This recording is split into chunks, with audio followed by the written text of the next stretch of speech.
എല്ലാവർക്കും ക്രിസ്തുയേശുവിൽ എൻ്റെ സ്നേഹവന്ദനത്തെ അറിയിക്കുന്നു.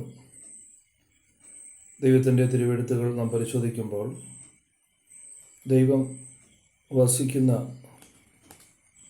ദൈവത്തിൻ്റെ സാന്നിധ്യമുള്ള ഇടം, നമ്മുടെ പ്രാർത്ഥനകൾ കേൾക്കുന്ന, ദൈവമക്കൾ വന്ന് പ്രാർത്ഥിക്കുന്ന, ആരാധിക്കുന്ന ഇടത്തിന് നമ്മൾ പറയുന്നത് വിശുദ്ധ സ്ഥലം.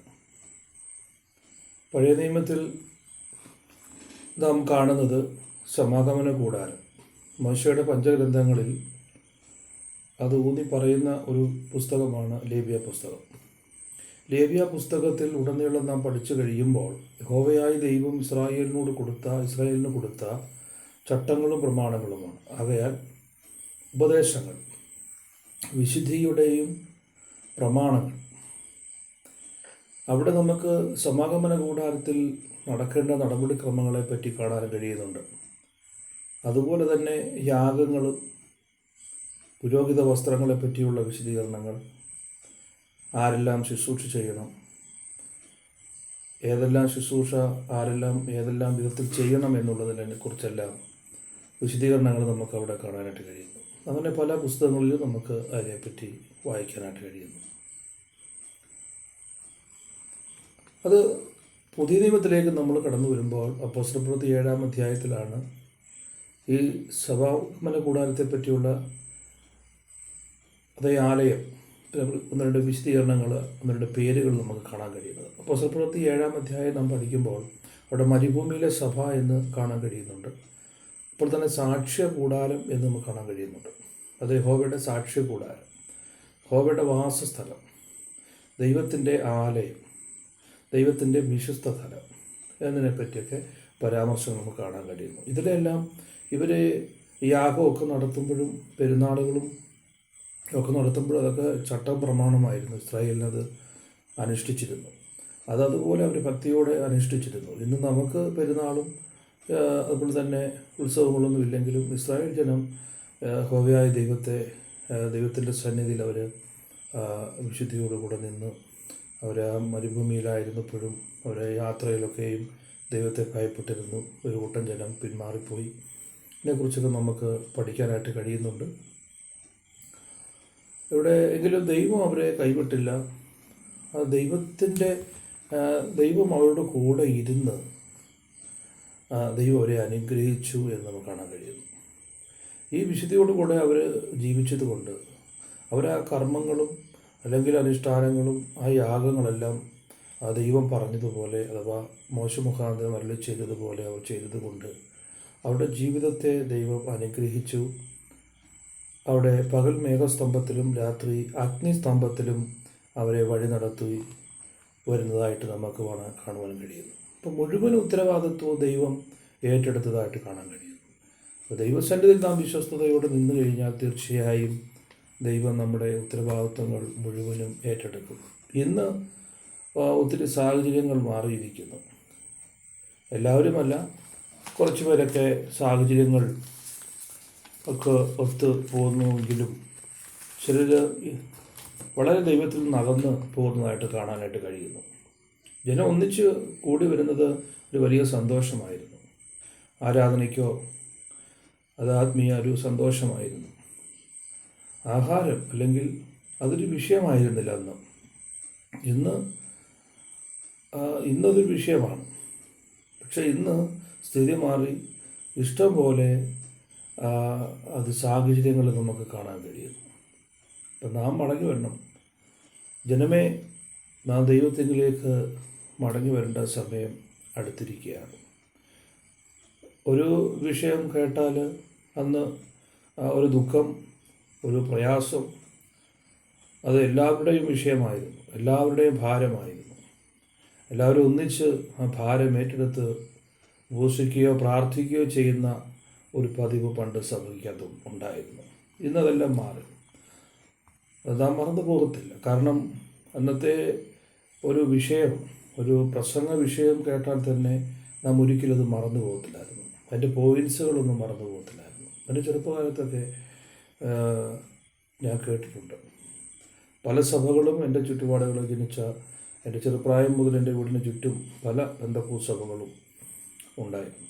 അവരുടെ എല്ലാ ശുശ്രൂഷകളും പോവുകയും കാണുകയും അനുഭവിക്കുകയും ചെയ്യാനുള്ള ഭാഗ്യം ദൈവം എനിക്ക് തന്നു.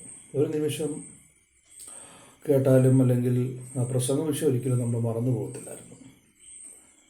പക്ഷെ ഇന്ന് നമുക്കൊരു ദൂത് കേട്ടാൽ അല്ലെങ്കിൽ ശുശ്രൂഷ കേട്ടാൽ നമുക്കൊരാവശ്യം വന്നാലോ അല്ലെങ്കിൽ നമുക്കത് അയവിറക്കാൻ കഴിയുന്നില്ല. അത് നമ്മൾ ആലയം വിട്ടിറങ്ങുമ്പോൾ തന്നെ നമ്മളത് മറന്നു പോവുകയും ചെയ്യുന്നത്. അപ്പോൾ ആ ഒരു ധ്യാനിച്ച വിഷയം അല്ലെങ്കിൽ ആ പ്രസംഗത്തിൻ്റെ ആ വെളിച്ചത്തിൽ തീരുമാനമെടുക്കുവാൻ കഴിയുമായിരുന്നു. ആരാധന കഴിയുമ്പോൾ നമുക്ക് രൂപാന്തരവും മാനസാന്തരവും വീണ്ടും ജനനവും അത്ഭുതങ്ങളും അടയാളങ്ങളും ഒക്കെ നമ്മുടെ ജീവിതത്തിൽ നടന്നിരുന്നു. ശുശ്രൂഷയ്ക്ക് നമ്മൾ ഒരുങ്ങിയിരുന്നു. ഒരു നല്ല ശുശ്രൂഷകനായി അല്ലെങ്കിൽ ഒരു ശുശ്രൂഷകനായി തീരണം എന്നൊരാഗ്രഹം നമ്മുടെ യുവാക്കന്മാർക്ക് നമ്മുടെ സഭയിലൊക്കെ ഉണ്ടായിരുന്നു. ഇപ്പോൾ അതൊക്കെ ഒരു ഓർമ്മയായി മാത്രം അവശേഷിക്കുകയാണ്. സ്നാനം എന്നൊക്കെ പറഞ്ഞാൽ വലിയ സന്തോഷമായിരുന്നു. സ്നാനപ്പെടുന്നതും സ്നാനപ്പെടാൻ പോകുന്നതും അല്ലെങ്കിൽ സ്നാനപ്പെടുന്ന ആ സന്തോഷ സാഹചര്യമൊക്കെ വളരെ സന്തോഷകരമായിരുന്നു.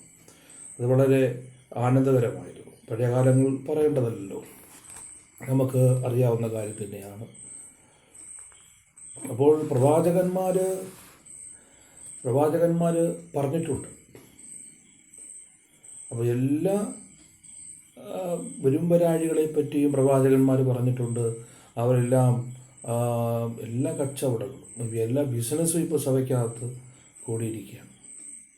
അപ്പോൾ ഈ ആത്മീയ അന്തരീക്ഷം നഷ്ടപ്പെട്ടു പോകാനുള്ള കാരണങ്ങളെ പറ്റിയാണ് ചുരുക്കമായി പറയാനായിട്ട് ആഗ്രഹിക്കുന്നത്. ഇപ്പോഴത്തെ ബിസിനസ്, വിവാഹം അല്ലെങ്കിൽ കല്യാണം, ഒരു ബിസിനസ്, വിവാഹം, റിയൽ എസ്റ്റേറ്റിൻ്റെ, വാഹന കച്ചവടം, മത്തി കച്ചവടം, എന്ത് പറയണ്ട, എല്ലാ ബിസിനസ്സുകളും ഇതൊരു ഒരു അവസരമായിട്ട് അനേകം ഉപയോഗിക്കുന്നുണ്ട്. അപ്പോൾ ഒരു കൂടി വരവ് എപ്പോഴും ഒരു ബിസിനസ്സിൻ്റെ ഒരു ചാലായിട്ട് ചിലർ കാണുന്നുണ്ട്. അപ്പോൾ ആലയത്തിന് വരുന്നത് ശരിക്കും പറഞ്ഞാൽ അവർ എന്തിനാ വരുന്നത് പോലും അറിയാതെ അല്ലെങ്കിൽ ആരാധിക്കേണ്ടവരാണ്. സ്തോത്രം, ആമേൻ.